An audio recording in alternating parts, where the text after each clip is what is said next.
اللهم صل على سيدنا محمد وعلى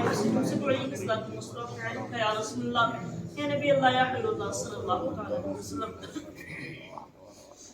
أعوذ بالله من الشيطان الرجيم بسم الله الرحمن الرحيم.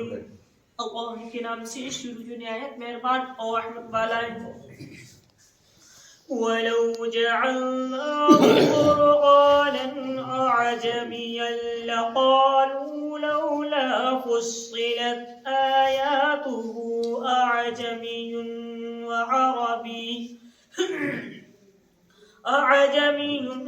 وَعَرَبِيٌّ قُلْ هُوَ لِلَّذِينَ آمَنُوا هُدًى وَشِفَاءٌ وَالَّذِينَ لَا يُؤْمِنُونَ فِي آذَانِهِمْ وَقْرٌ وَهُوَ عَلَيْهِمْ عَمًى أُولَئِكَ يُنَادَوْنَ مِن مَّكَانٍ بَعِيدٍ. ارشاد ہوتا ہے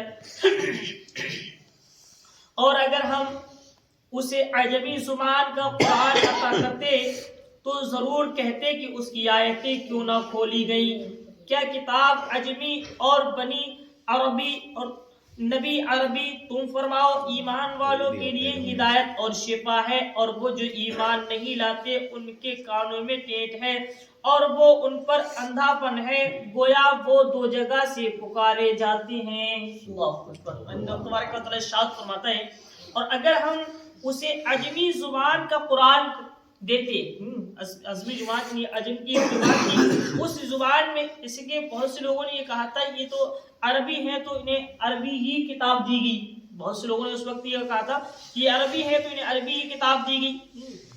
جیسا کہ یہ کفار بطریق اعتراض کہتے تھے کہ یہ قرآن عجمی زبان میں کیوں نہ اترا، یہ عجمی زبان میں کیوں نہ اترا، عربی زبان میں ہی کیوں اترا.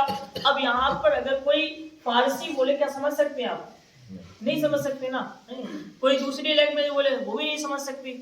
عربی پڑھی آتی ہے یہ بھی نہیں سمجھ سکتے، لیکن ہاں یہ جانتے ہیں کہ اللہ کا قرآن پڑھا جا رہا ہے، اللہ کا کلام پڑھا جا رہا ہے. آپ پوری دنیا میں کہیں پر چلے جائیے، انگلش میں ڈیفیکٹ ہو سکتا ہے، ہندی لوگ غلط سلط بول سکتے ہیں، ہندی میں تبدیلیاں ڈیفیکٹ ہو سکتا ہے، اور جو ہے تمام زبانیں ہیں ان میں جو ہے بولنے میں انتر ہو سکتا ہے، لیکن آپ پوری دنیا میں کہیں چلے جائیے یہ اللہ کا کرم ہے، عربی ایسے ہی پڑھی جایا کرتی ہے.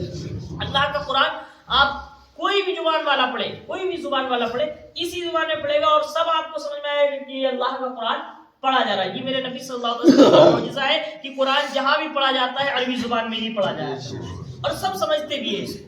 تو رب تبارک و تعالیٰ سے مطلب نبی کریم صلی اللہ تعالیٰ علیہ وسلم کو رب تبارک و تعالیٰ نے یہ قرآن عربی زبان میں عطا فرمایا. اعتراض کا یہ ہوا ہے کہ عجمی زبان کیوں نہ عطا کی گئی. اگر عجمی زبان عطا کر دی جاتی ہے، عجمی زبان میں قرآن آتا تو وہ لوگ نہ سمجھ پاتے، سمجھنے کے بعد بھی انکار کر رہے، ایسی ان کی مت پر پتھر پڑے ہوئے تھے. خدا جب دین لیتا ہے تو عقل چیز لیتا ہے، تو ان کے پاس دین پہلے سے ہی نہیں تھا اور پھر انہیں اس پر عمل کرنا بھی نہیں تھا. تو کیا ہوا کہتی عجمی زبان میں کیوں نہ اترا تو ضرور کہتے کہ اس کی آیتیں کیوں نہ کھولی گئی، تو کہتے کہ اس کی آیتیں کیوں نہ کھولی گئی، لیکن اللہ نے عربی زبان میں ہی عطا فرما دیا، کہنے کی ضرورت ہی نہیں، خالی گنجائشیں ہی ختم کر دی. اس لیے سب سے پہلے فرما دیا ذالک الکتاب، یہ وہ کتاب ہے جس میں شک کی گنجائش ہی نہیں، شک کی جتنی گنجائشیں تھی سب ختم کر دی. کیا کتاب عجمی اور نبی عربی؟ یہ ہو سکتا نا، کتاب عجمی ہوتی نبی عربی ہوتا تو اور لوگ اعتراض کرتے کہ بھئی اگر آپ کو کچھ دینا ہی تھا اللہ تعالیٰ تو آپ کی زبان میں دیتا تاکہ کوئی پریشانی نہ ہوتی. تو اللہ تبارک و تعالیٰ نے یہ جھگڑا ہی ختم کر دیا، عربی نبی تھا کتاب بھی عربی عطا فرمایا. نبی صلی اللہ علیہ وسلم تو رب کے اتنے محبوب تھے، جب تک مکہ میں رہے قرآن مکہ میں آتا رہا، نبی مدینے میں پہنچے قرآن مدینے میں آنا شروع ہو گیا. تمام نبیوں کے لیے کیا ہوتا تھا کہ بلایا جاتا تھا ایک خاص جگہ پر، خاص جگہ مقرر کی جاتی ہے، اس کے بعد وہاں بلایا جاتا تھا کہ فلاں جگہ ہو. جیسے موسیٰ علیہ السلام کی آپ بات کریں، موسیٰ علیہ السلام نے جو ہے عرض کی تھی اللہ میں تجھے دیکھنا چاہتا ہوں. رب نے فرمایا اے موسیٰ طور پر چلے آنا، کوہ طور یعنی پہاڑ جو تھا اس پر بلایا گیا. لیکن نبی کریم صلی اللہ تعالیٰ علیہ وسلم نے جو ہے جب اللہ رب العزت کو دیکھنا چاہا اور رب تبارک و تعالیٰ نے محبوب کو دکھانا چاہا تو فرمایا، یہ نہیں فرمایا کہ فلاں جگہ چلے آنا، بلکہ جبرائیل کو بھیج دیا اور پیغام پہنچا دیا کہ اے جبرائیل میرے نبی کو لے کر آ جاؤ. یہ ہے میرے نبی کی شان. بلانے کی جو ہے آپ کو جگہ مقرر نہیں کی جاتی. کون سی جگہ گئے, کون سی جگہ ہے, کوئی آج تک بتا ہی نہیں سکتا ہے. لا مکہ کے بھی مکی ہوئے, سر عرش تخت نشی ہوئے, ایسی جگہ میرے نبی صلی اللہ علیہ وسلم پہنچے تھے جہاں کوئی مکان ہی نہیں رہا. ایسی جگہ پر تھے. اللہ رب العزت کے لیے کوئی مکان ہے ہی نہیں. اللہ رب العزت کی ذات کے لیے کوئی مکان ہے ہی نہیں, وہ ہر جگہ موجود ہے. تو اللہ رب العزت نے میرے نبی صلی اللہ علیہ وسلم کو ایسی جگہ بلایا. تو دیکھیے شاہ ہوتا ہے کہ تم فرماؤ وہ ایمان والوں کے لیے ہدایت اور شفا ہے. سبحان اللہ. اللہ فرماتا ہے محبوب صلی اللہ علیہ وسلم آپ فرما دیجیے یہ کتاب جو ہے ایمان والوں کے لیے ہدایت بھی ہے اور شفا بھی ہے. ہدایت بھی ہے اور شفا بھی ہے, مطلب دونوں باتیں یہاں پر فرما دی. اگر آپ اس کو مان لو تو آپ کے لیے سیدھا راستہ بھی ہے, اور جب سیدھے راستے پر چلو گے تو جتنی بیماری دل کی ہوگی نا وہ سب دور ہوتی چلی جائے گی. میں تو یہ کہتا ہوں کہ یہ قرآن ہمارا وہ چیز ہے, وہ نسخہ کیمیا ہے کہ اگر ہم اور آپ جو ہے بیمار ہوں اور اس کی ایک آیت پڑھ کر دم کر دیں تو اللہ تبارک و تعالیٰ بیماروں کو شفا دے دیا کرتا ہے. اور آپ کے دل پر جنگ گناہوں کی ہو چکی ہے, گناہوں کی بیماری لگ چکی ہے, آپ اس کو صدق دل سے پڑھ لیں, آپ کے دل کی بیماری دور ہو جائے. جسم کی بیماری بھی دور ہوتی ہے, دل کی بیماری بھی دور ہوتی ہے. تو اللہ رب العزت نے اتنا باوقار اس کو بنایا ہے, اتنا چیز ہمیں اور آپ کو عطا فرمائی ہے کہ اگر ہم اور آپ ایمان کو مضبوط کرنا چاہتے ہیں تو قرآن مقدس زیادہ پڑھا کریں, ہمارا ایمان مضبوط رہے گا. اور وہ جو ایمان نہیں لاتے ان کی کانوں میں ٹیٹ ہے, یعنی رب تبارک و تعالیٰ سے ٹھیٹ ہوتے ہیں. رب تبارک و تعالیٰ فرماتا ہے جو ایمان نہیں لاتے ہیں ان کی کانوں میں ٹیٹ ہے اور وہ ان پر اندھا پن ہے, یہ ان کے لیے ان کا اندھا پن ہے.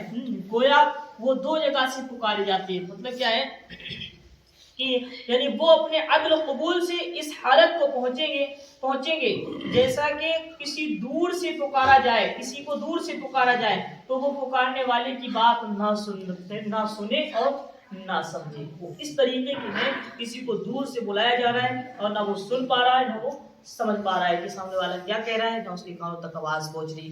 تو ایسے ہیں جو اس پر ایمان نہیں لاتے ہیں. کل میدان محشر میں وہ پچھتائیں گے اس بات کو لے کر کہ کاش کے مان لیا ہوتا.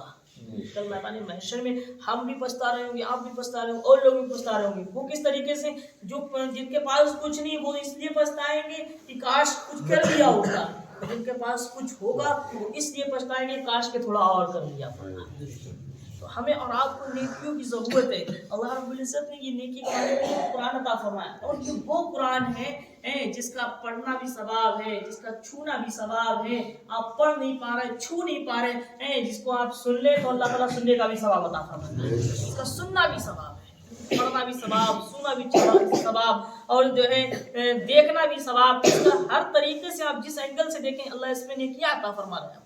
کوئی ایسی کتاب دنیا کی ہے ہی نہیں جس کو دیکھنے سے ثواب ملتا ہو, چھونے سے ثواب ملتا ہو, یا پڑھنے سے ثواب ملتا ہو. ارے یار یہ اللہ کا کلام ہے, جس کو آپ پڑھ لیں نہ تب بھی ثواب ہے, پڑھیں گے جب بھی ثواب ہے, نہیں پڑھ پا رہے ہیں آپ سن لیں اللہ جب بھی ثواب عطا فرمائے. اس کے پڑھنے والوں کی بھی بخشش فرما رہا ہے, اس کے سننے والوں کی بھی بخشش فرمائے گا. ایسا نہیں ہے کہ اس میں کچھ رہ گیا ہو. اللہ تبارک و تعالیٰ نے سب کچھ عطا فرما دیا. آپ کو تو وہ نعمت عظمیٰ ملی ہے کہ اگر ہم اور آپ جس کا دامن پکڑ لیں, ایمان بھی مضبوط ہے, دنیا بھی اچھی ہے, قبر بھی اچھی ہے, اور میدان محشر میں جنت پکی ہوئی ہے.